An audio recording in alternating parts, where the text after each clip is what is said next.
happy to join with you today in what will go down in history as the greatest demonstration for freedom in the history of our nation.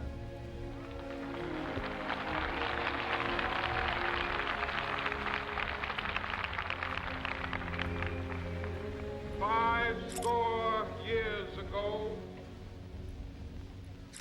a great American in whose symbolic shadow we stand today signed the Emancipation Proclamation.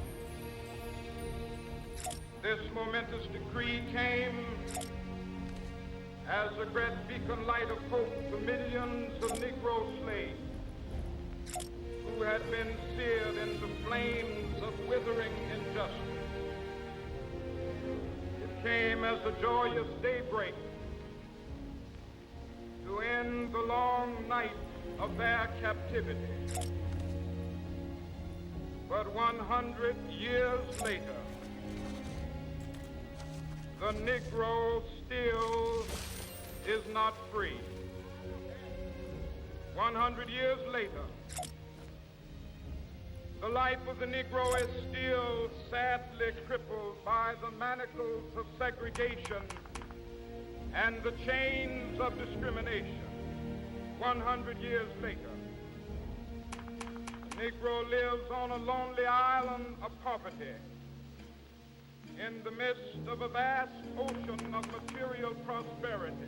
100 years later, the Negro is still languished in the corners of American society, finds himself in exile in his own land. So we've come here today to dramatize a shameful condition.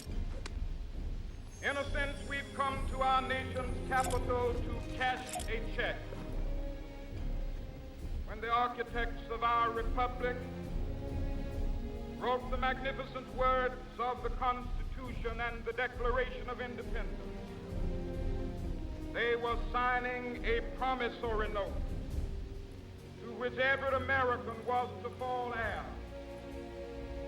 This note was a promise that all men, yes, black men as well as white men, would be guaranteed the unalienable rights of life, liberty, and the pursuit of happiness.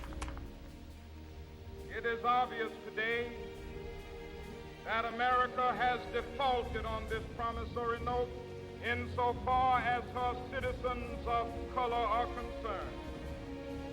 Instead of honoring this sacred obligation, America has given the Negro people a bad check, a check which has come back marked insufficient funds.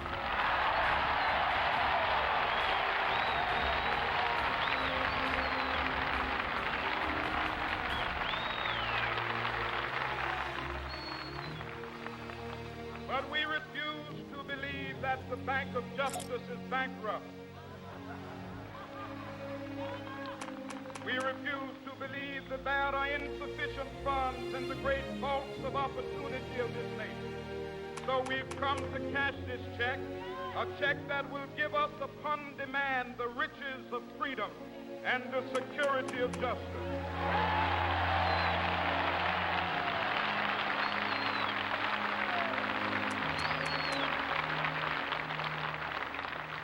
We have also come to this hallowed spot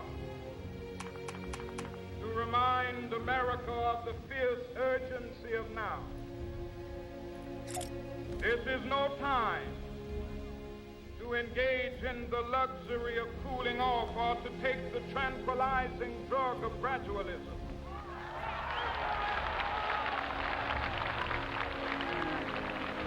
Now is the time to make real the promises of democracy.